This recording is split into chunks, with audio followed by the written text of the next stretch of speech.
Okay, I want to give the average reader a rough idea of what it's like to experience and handle the waterproof edition of the Book of Mormon. So I am going to let you just observe it.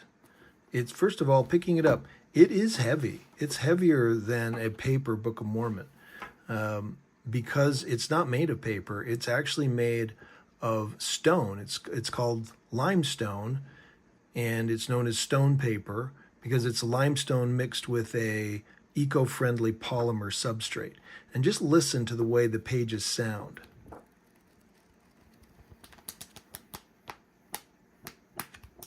They kind of snap down. They have a feeling that's not paper. It's a bit more of substance. Now also, I've mentioned this in some of my posts, that the pages kind of turn like little blankets, like mini weighted blankets. That's the best way I can think of describing it. Look at these pages. They just lay flat, right? They don't want to stand up and they don't want to shut on you. It's just a luxurious kind of paper, each page.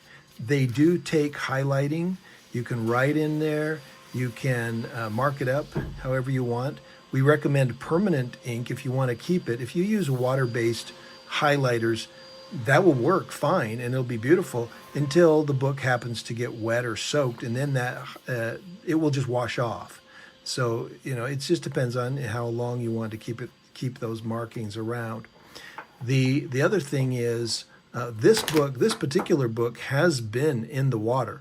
It's been completely immersed. In fact, if you see the video that we did that shows the book being literally dropped in water and then taken out and dried with a blow dryer, this is that very book. This is the book that endured that. And you can see it's literally, perfect. There's really nothing wrong with it.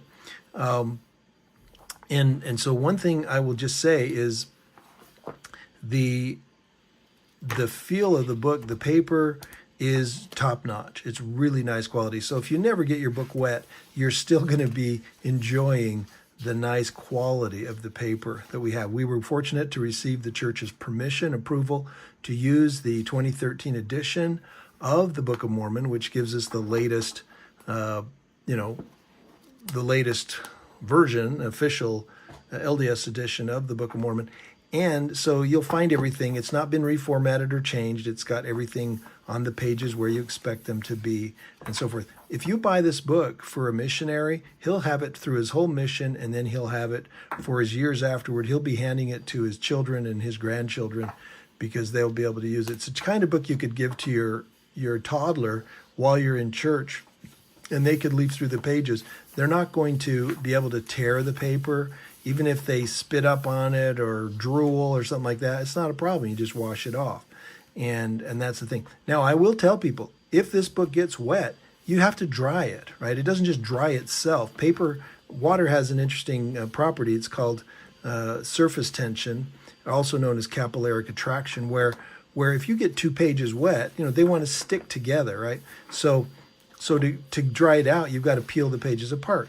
So what I recommend, and I've done it several times now, is you just take a blow dryer and set it down over here, blowing this way, while you fan the pages like this, and separate the pages if need be. And as soon as they separate, they quickly dry out.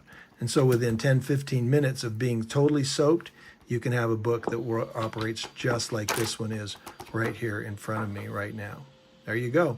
That's a quick performance review of the waterproof Book of Mormon.